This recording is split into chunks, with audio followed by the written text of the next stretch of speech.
Welcome back, everyone. Hope you enjoyed that break, which seemed to go by very quickly.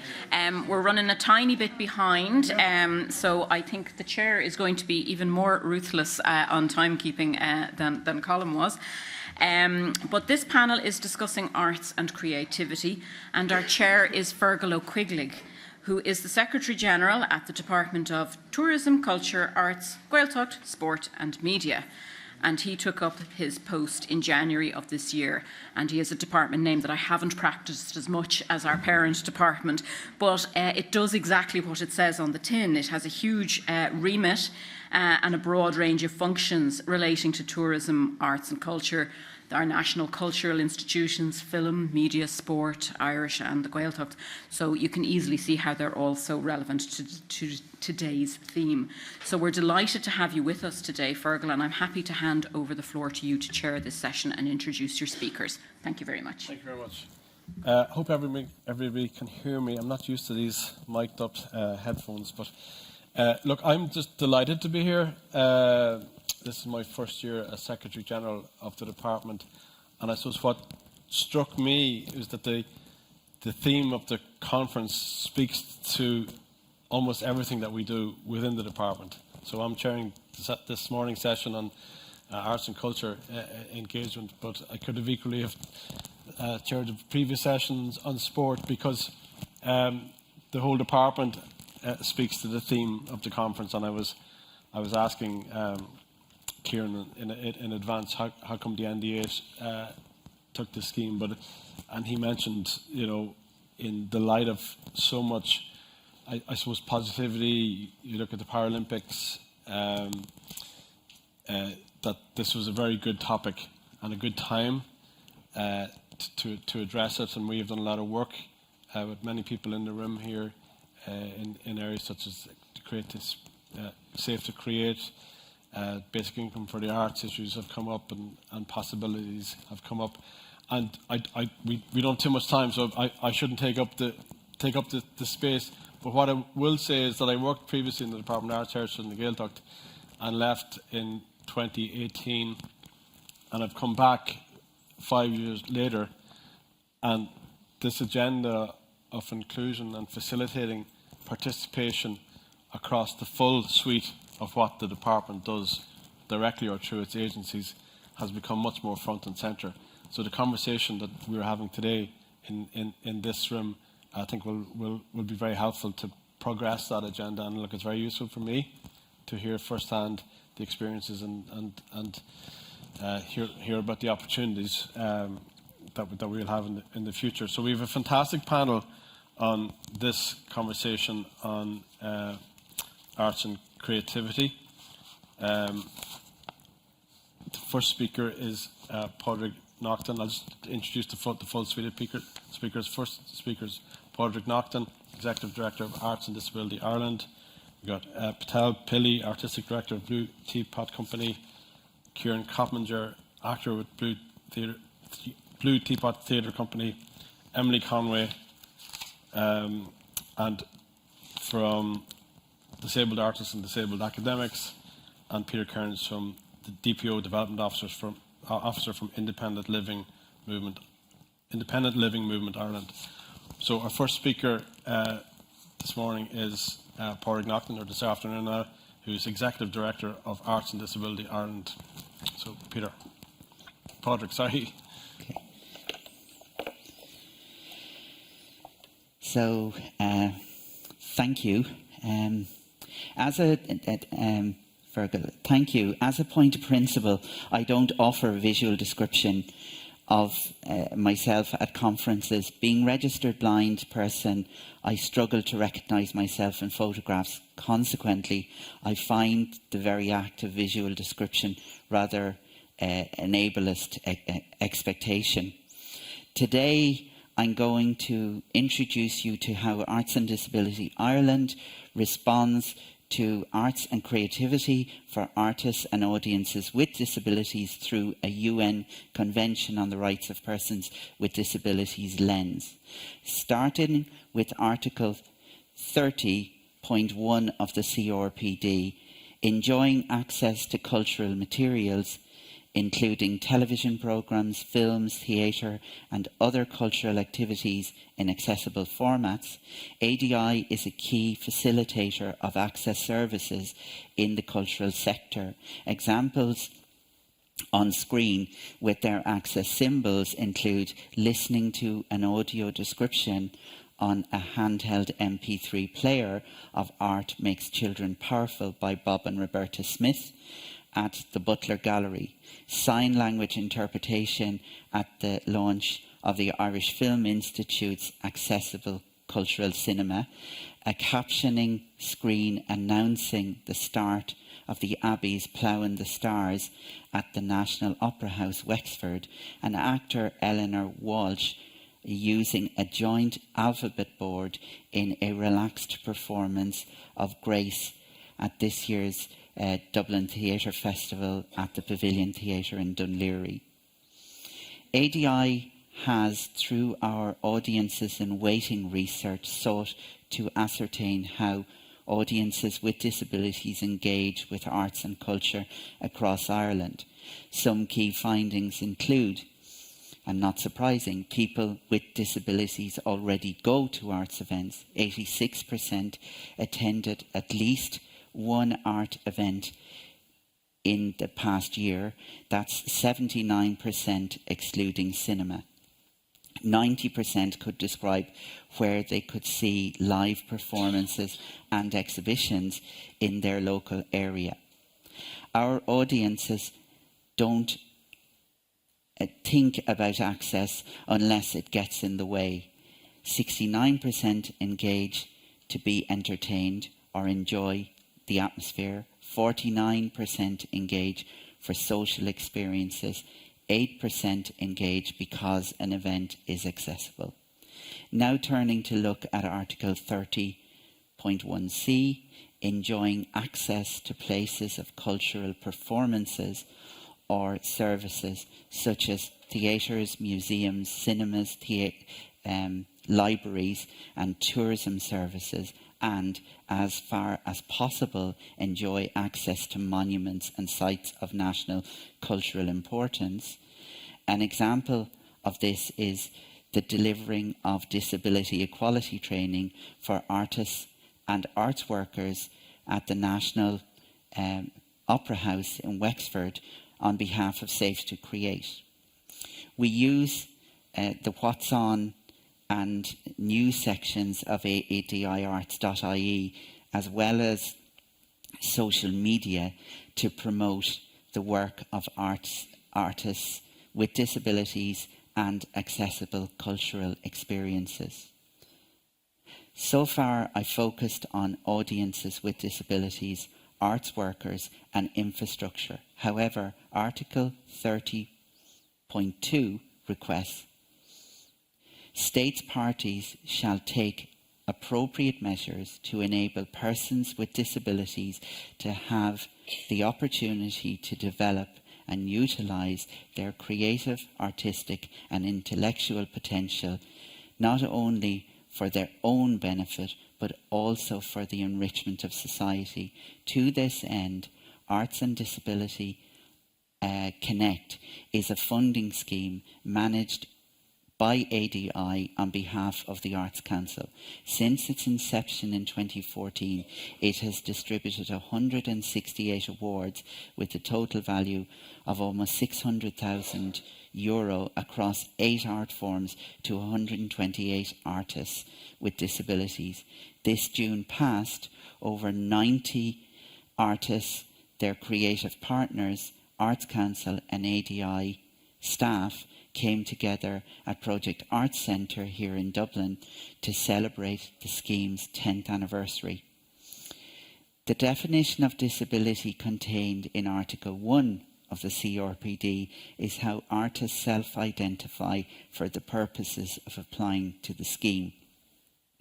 Persons with disabilities include those who have long-term physical, mental, intellectual and sensory impairments which in interaction with various barriers may hinder their full and effective participation in society on an equal basis with others.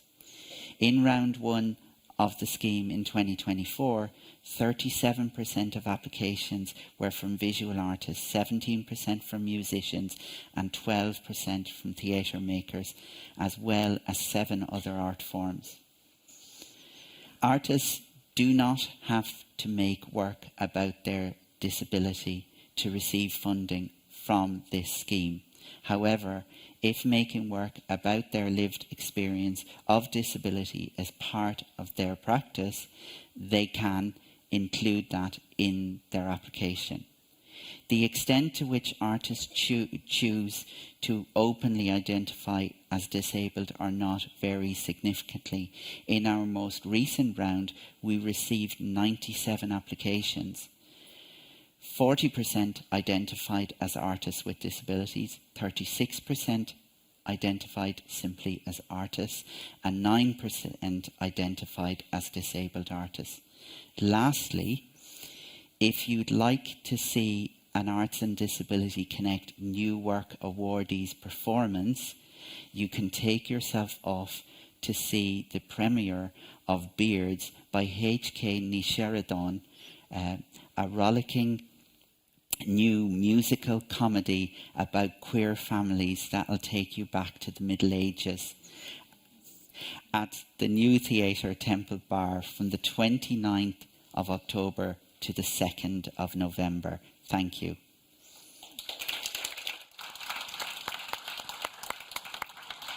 Thank you very much, Pádraig. I'm very impressed with the timekeeping there, completely on time. Our next speaker is Petal Pilley, Artistic Director with the Blue Teapot Theatre Company. Petal has a lifetime of experience in theatre, having grown up in a travelling theatre company, touring extensively throughout Europe. So, Petal, over to you. Thank you. I'm going to share this with Kieran.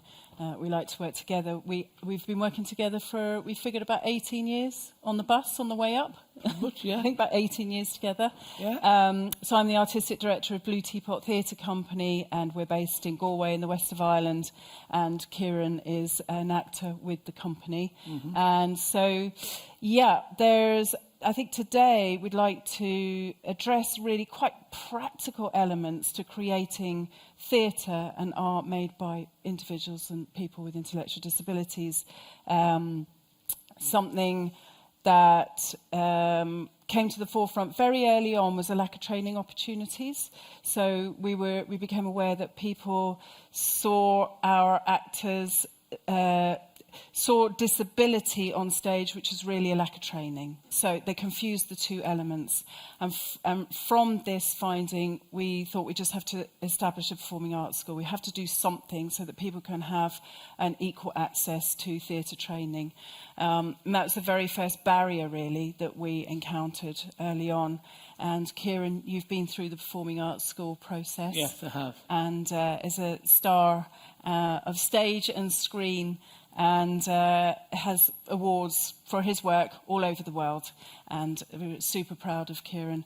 But what people wouldn't be aware of often is that just to get in the door of an audition process, there are things that are quite prohibitive. So you're required to self-tape. That's not necessarily easy for all of our actors, and you might be given sides and scripts very, very close to the audition delivery. So, Kieran, you've got a memory like an elephant, far better than mine. And once Kieran has text, it's in there. How he likes to receive your text was we work with audible kind of cues, and that's the way he absorbs it. Other people in our ensemble take it in very differently. Some are great sight readers. But these are things that people wouldn't necessarily be aware of that are really practical to just starting on the same equal footing as any other actor going into an audition process. We also have a saying, nothing added but time, which is that we do require additional time to produce high-quality theatre. And so with that comes reduced days for our ensemble actors. So we do a 4-hour day, and we do that because that's the max for taking in information and blocking and processing stuff. So when that comes into something like a production, and a production that you're putting on professionally, that automatically means you need additional days, which means additional access costs. So something that I'm really happy to say has changed significantly in Ireland in the last 15 years is the fact that access costs are now the norm in terms of applying for funding and arts funding. For example, with our upcoming children's theatre show, €15,270 are all genuine access costs, and that's before we've started work on the floor. That's transport, that's additional care support, that's the added time factor to rehearse and create at a really top level. And we do, and you do. And would you like to say, Kieran, a little bit about working on Badlands and what you needed in order? Of course. I did Into the Badlands, and my sport was my brother. He was there for the whole day. I enjoyed the experience of doing that. It was my first time doing Into the Badlands, and I enjoyed it. It was great. So that's a TV that's external to Blue Teapot, but as Kieran said, his brother accompanied him to that film shoot, so he will always need that in terms of somebody to support him creating professional work. So these practical elements also roll into integrated access in terms of the work that we make. So if we have something audio described, or if you want to work ISL into a production, creatively that needs to start at the get-go. So these are all layers to the work that really should be happening from the beginning of the process, not fired in at the end and cobbled together and not hitting the mark for anybody in terms of the audience and indeed the kind of creative output of the show. I've so much to talk about. I wrote notes to myself so I wouldn't bang on too much, didn't we, Kieran? Yeah, there's a lovely piece to share with you, which is that one of our actors, Charlene Kelly, came to a stage where she expressed that she wanted to write, and she'd been around playwrights and screenwriters over a number of years, and through an Arts Council application, she was funded to both develop, write, and then produce her play Into the Dark Woods, and we've just recently got word that she has been put into the Irish Playography for her work, and that's published, and that's just so heartwarming, and that's, again, a very positive change in terms of representing somebody's high-quality creativity who happens to have an ID. Yeah, there's... a lot of our work comes from conversations with Kieran and the other artists, and Kieran expressed in consultation that he wanted to work with children, and a lot of the other artists in the company wanted to make work for children, and so we responded to that process. They also wanted to work directly in terms of facilitating workshops. So do you want to speak, Kieran, to the process of working and delivering workshops to children? I've done a workshop for the city, and I'm going to do a workshop for the county as well. And how did you find delivering the workshop? It can be a bit hard going at first, but you get used to it eventually, because it takes a bit of time working with kids, but it's always nice to work with them. And we're doing a so-called the fairy tree in November and December when it starts. So the project involves an inclusive theatre workshop, which Kieran and another actor will deliver, that all the actors are delivering directly. They're leading the workshops to about 12 children with and without disabilities. So the whole nature of the project is inclusive in that way. And then shortly after the workshop delivery, the children from the schools come back to see a full performance of a new children's play. So it's a lovely new piece of work there. Pay structures for disabled artists. So I'm sure people will and have touched on this, but something that we encounter, we really believe in and always have paid our artists for their work, but we do hit snags in terms of disability supports. So if an artist didn't have what I would call the buffer of Blue Teapot and an organisation around them to make sure that their pay can be drip-fed, if you like, and not in any way jeopardise, thank you, not in any way jeopardise their disability supports, I think that would be quite prohibitive for them. That's it. Now I'm going to hand over to the Charlene in her own words and Kieran. He was an actor, like myself. And then he became like addicted to drugs when he went to Mexico. And he came back. He was arrested twice, sent back to Paris twice, I hear. He's in this asylum. Was given therapy shocks like 80 times. To hit rock bottom must have been really hard for him, to be in Ireland, sleeping rough, and yeah, he was a bit, like mad, but he was still Otto. It was still an Otto.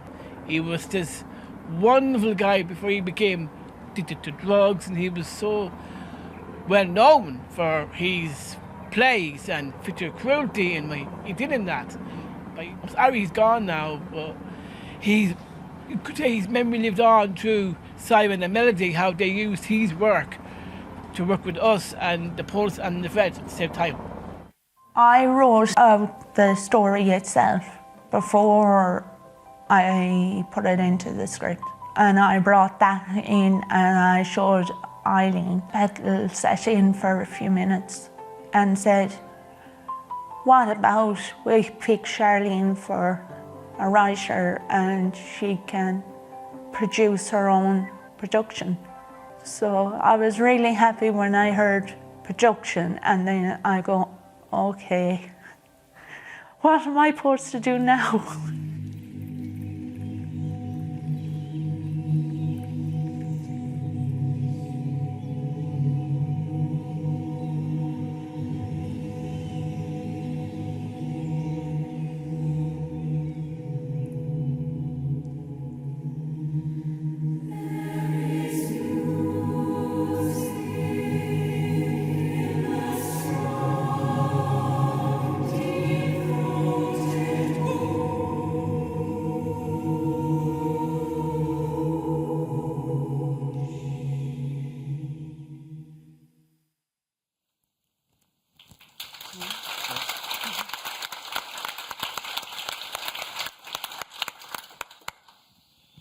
Thank you very much, Petal, Kieran, and that was just a wonderful piece of video to bring those comments to life, and showing the quality of the production and the intensity and the real lived experience of that acting is fantastic, really, really fantastic.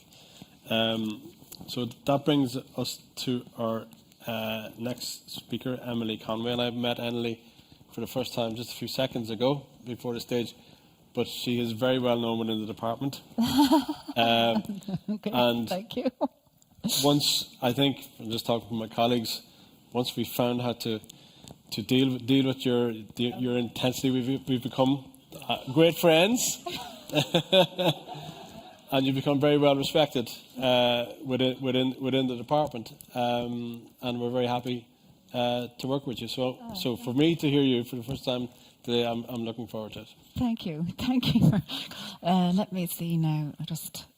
Is there a zapper over here for the doodah? There is. Okay. Okay. Thank you very much, and I'm glad to hear that I'm starting to fall on the right side of people. Good. Okay. Are my slides there, please? Okay, great. And I use the green button to move on, I suppose. Okay. So I just thought I've got a lot to say, as people know, and I'm going to try and move quickly, so excuse me, but the slides will be available after. So I thought I should, first of all, introduce myself a little bit as a sort of a context for where Dada came out of. So I'm a musician, but kind of work multidisciplinary, and my work falls into three main areas, which is jazz and art literature, jazz and disability, and jazz and children. And there is a sample of some of my work. So if I just point out the You Won't Forget Me, which was a celebration of Maeve Brennan bringing her work, spoken word and music together, and had the privilege of performing that in the American Writers Museum in Chicago and also in New York. And subsequent to that, I was invited to collaborate with a director over New York on creating Yeats and Tagore, both Nobel Prize-winning poets, for the Carnegie Hall Migrations Festival. And then moving on, Jazz and Children, you'll see there we're in the middle of a performance for the Smashing Red Kites Blues, which is a child's performance, and then also there It All Works Out, which is a video music video collaboration with children from St. Columbkille's School, and that tells my story of growing up with a disability. And we had to pivot to make that all digital during COVID, but it received 1,000 hits, I think, within a month on the Vimeo Arts Council. But now you can't get it on I don't know why, but I have it on YouTube. And moving on then, my jazz and disability, actually, the performance later is my response to Project Arts Towards Equality, Diversity and Inclusion Commission, which is a music piece. And then you'll also see I was part of Push Plus, Creative Europe's programme on different bodies. And as a result of that, I was invited over for Denmark's first integrated festival just this past year in April. That was called Potsvær, which means across. Okay. Oh, and yes, also in Scotland, collaborating with a Scottish artist, also as a result.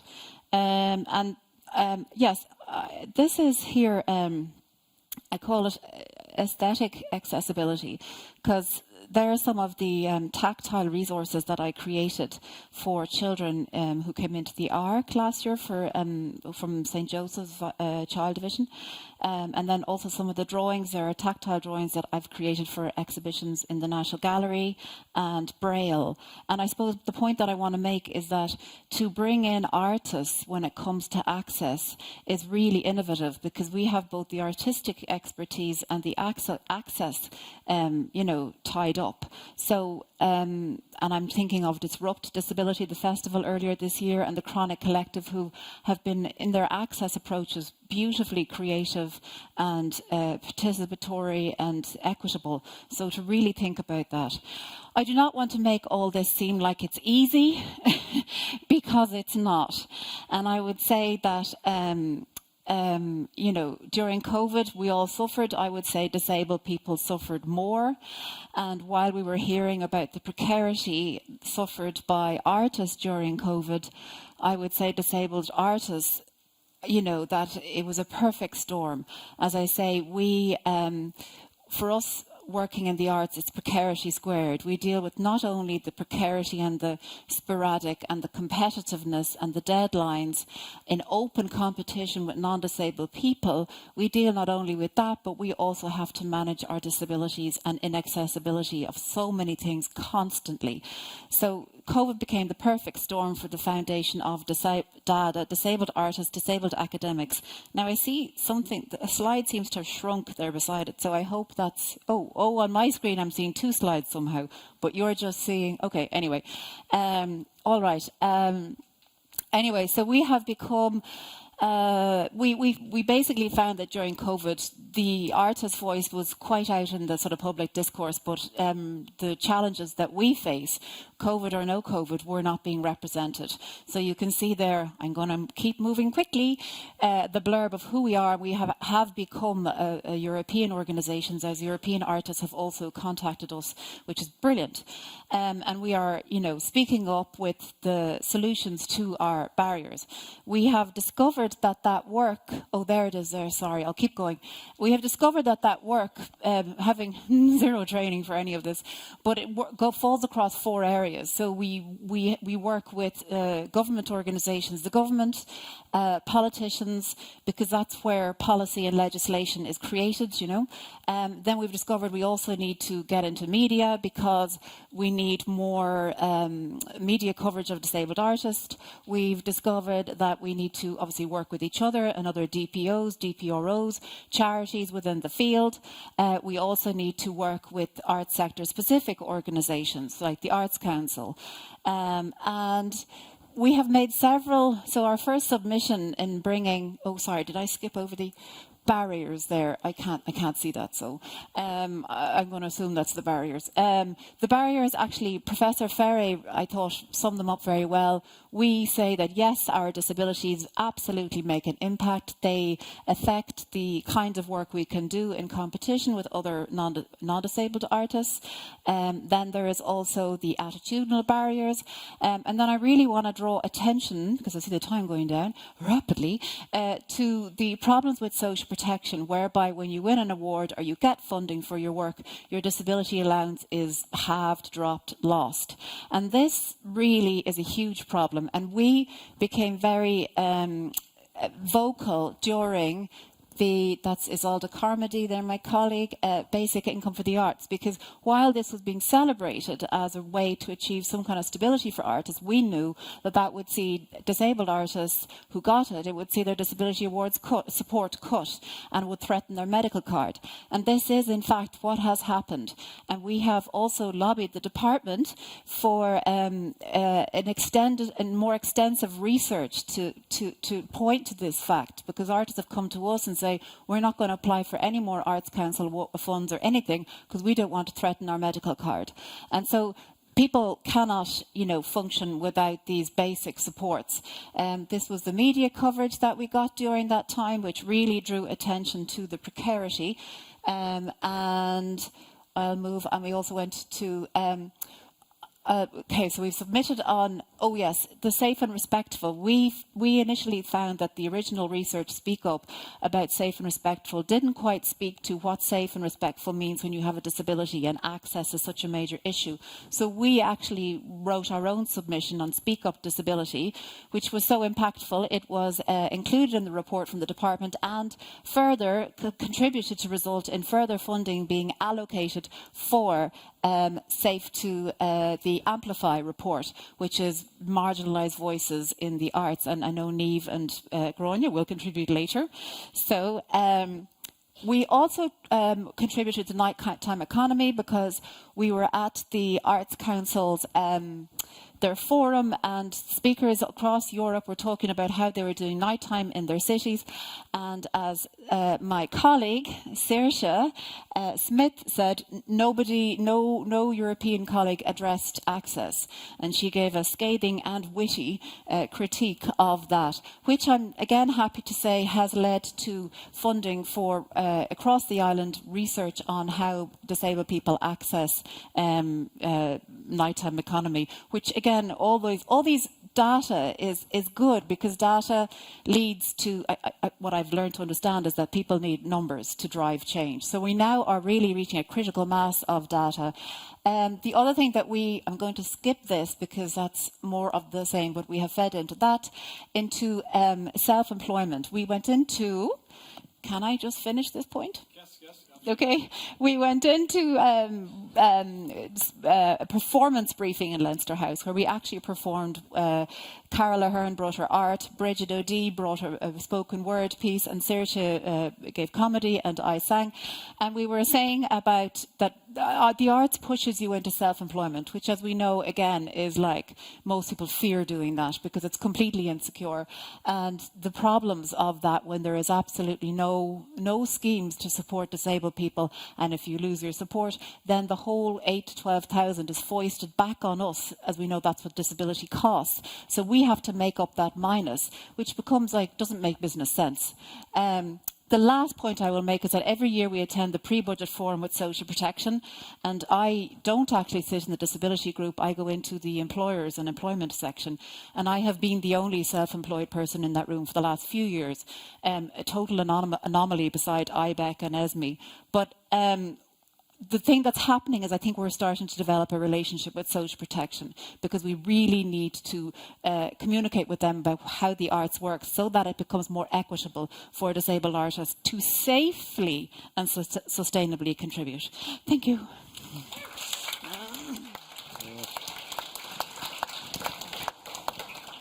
Thank you very much, Emilie, for that tour de force. Doesn't surprise me. Our final speaker in this slot is Peter Kearns, DPO Development Officer with the Independent Living Movement Ireland. So over to you, Peter. Thanks, just before I start, I always apologise for my speech. There's no cure. So I went to different doctors, different therapists, went to Europe 2.5 times. So there's no cure. So I'd just like to apologise for my Coigligh accent. There's no cure for that. Anytime you don't understand, you just pretend you do. No, just article clarification, right? So I'm going to talk about next 8 minutes 3 points. What is Disability Act? The need for a Disability Act disabled persons organisation. And also, I want to give you the practical effect of Disability Act on the aesthetic of theatre. So I'm going to talk about the play. I hope you're all going in November. No Magic Pill. We're doing a national tour. Galway, Longford, Ennis and Dublin and Tallaght. So No Magic Pill won the best audience play last year in the Irish Times Theatre Awards. So I'll talk about that process. I'm the dramaturg, co-producer and one of the actors. So I want to talk about how Disability Act and the social impact on how to put together a production. So going back to the Disability Act itself, Disability Act is very different from arts and disability. Arts and disability is usually about disabled people getting art making skills or workshops. It's usually deliverable to non-disabled people, and it usually doesn't look at the lived experience of being a disabled person. And you notice that myself and Emilie use the term disabled people. We don't use the term people with disabilities on purpose.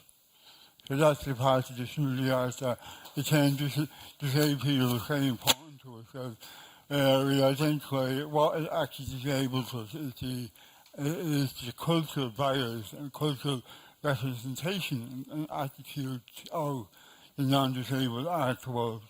Now, I always say to people that the two hardest groups I work with in terms of disability equality training are parents and artists.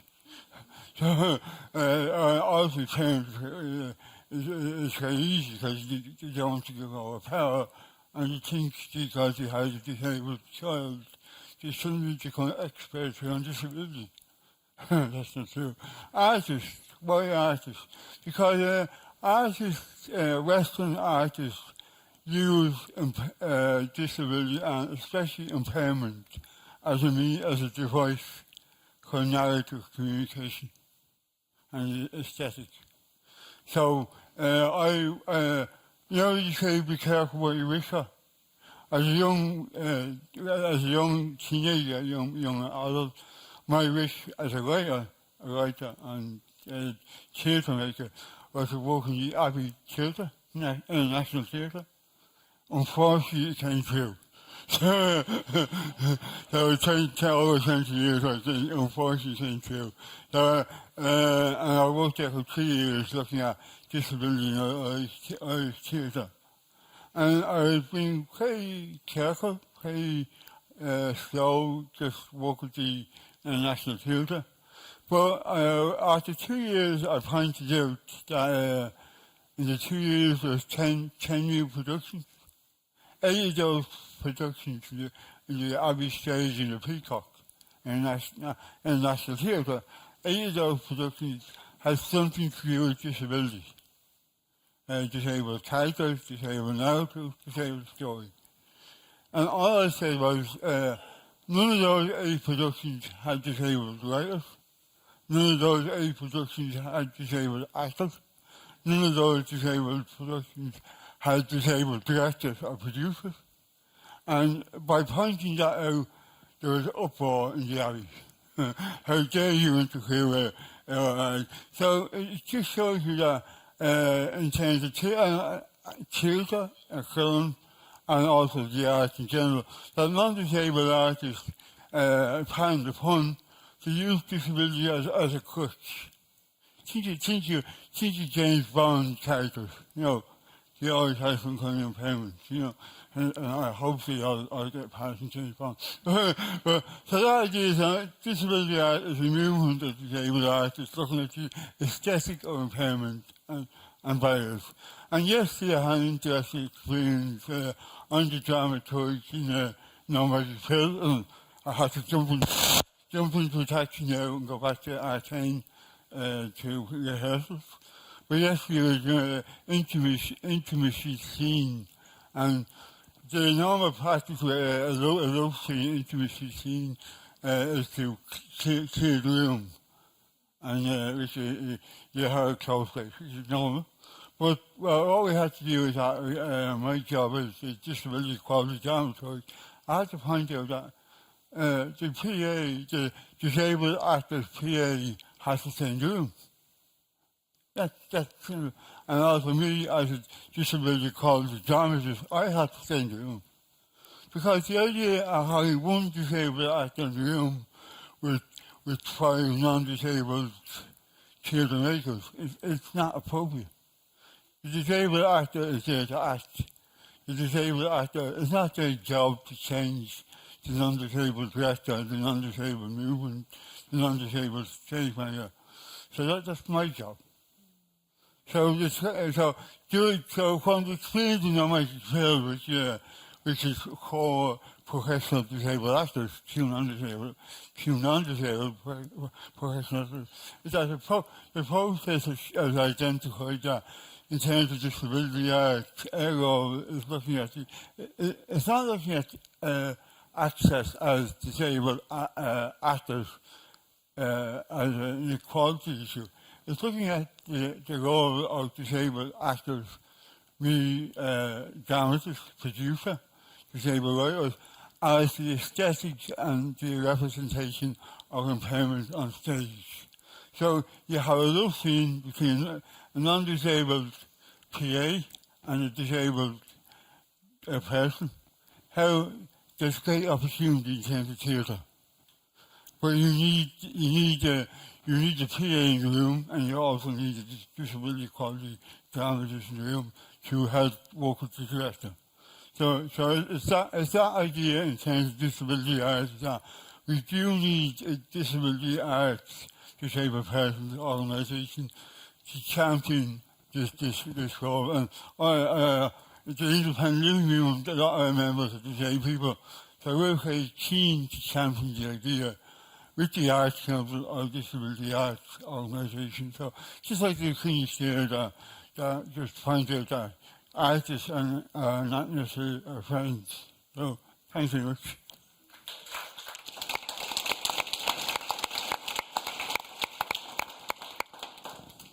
Thank you very much, Peter. And I will afterwards find out about that half trip to Lourdes. Sounds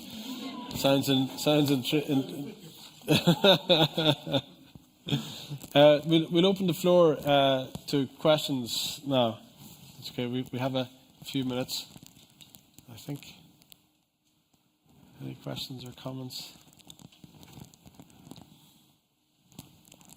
All good. I think we do have we have a couple online. I can open up one online. Personal question, and this did come up a few minutes ago. As regards the means test for disability payments and monies earned by actors and actresses who work on a more sporadic basis, like once or twice a year, is the transition to a full-time paid actor or actress too big a step? Is this a barrier to working more frequently? So, anybody want to? Sorry, what's the question? Next? Yeah. As regards the means test for disability payments earned by actors and actresses who work on a more sporadic basis, like once or twice a year, is the transition to a full-time paid actor or actress too big a step? Is this a barrier to working more frequently? I mean, if you transition to like a salary, as I say, a salary job, then at least you have consistent income. On the other hand, depending on, of course, what that income is, you will lose your disability allowance or your medical card, depending on, I think it's $470 or $450 a week for a medical card. Yeah. So that's what you've got to weigh up. You'll have consistent income, but you won't have that. Another argument that I've been making with social protection recently is that, particularly when it comes to, say, Arts Disability Ireland, a lot of the awards are training awards or mentorship, which in fact falls under education and shouldn't actually count as income at all, because it's and because it's very difficult to access training in the arts that, as you said, that is accessible. So in fact we need to work on that with social protection. Yeah. Can I just, Peter.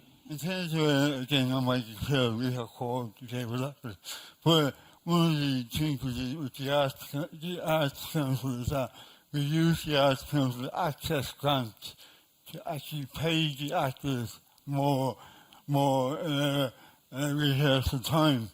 So we create that precedent that we're using the support to actually turn that around and pay disabled actors more money for the actual longer rehearsal time. So there is the states can change the rules, you know. Yeah. Yeah. And Pádraig? Just what I would add in there is that, you know, given the ill-fated green paper that was withdrawn, I am not convinced that social protection are getting it yet. That's one thing. But I also think that the change that artists are looking for within social protection is going to require probably once in a generation restructuring of social protection. That's a huge ask. I think in the meantime, and I know I'm very concerned about this, and I've spoken to Arts Council about it as well, is we know that there are artists who are just about getting away with it, sometimes falling foul of the regs in terms of drawing down funding from Arts Council, from Arts and Disability Ireland through Arts and Disability Connect. And we need to figure cleverer ways and more appropriate ways that we can manage resources with artists, whether that is parking money with a third party and they get paid their fees, but the rest of it gets paid out by somebody else. That's something we've already done, where we actually maybe stagger payments over 3 financial years, i.e. December, sometime early in the next year, and maybe January of the following year. Those are all workarounds that we're trying at the moment, but I would like to see much more structure around that. Okay. May I just finish with one comment? Yeah. I think it's got to do with the identity of being an artist as well, and somebody should not be penalised for being recognised in their art form in terms of having to make that choice, or an organisation working with them having to make that choice. Kieran's an actor. Okay, thank you. I'm being told time is up, unless anybody's any pressing question in the audience. Can I just say one more thing, which is that with your department, we're delighted that last year we had our first disabled artist stakeholders meeting, and I know another one is coming up. I think the election's going to come in the way of it just before Christmas, so after Christmas, so keep an eye out on that. And Absolutely. That's great. Yeah, no, we're delighted to host that. One final question, and then definitely we go home. Okay. Hi, it's not a question actually. Monica Cork from the Arts Council, and Emilie raised the point about the need for more research about this whole issue, and I just wanted to highlight that the Arts Council and the Irish Research Council funded Dr. Philip Finn to conduct research in this area, and that report will be forthcoming very soon. Okay, thanks for that. That's a nice. We'll certainly be following those recommendations. Okay, that's a nice positive note in which to conclude. So I'd just like to thank my panel and everybody in the audience. Go míle maith agaibh. Okay.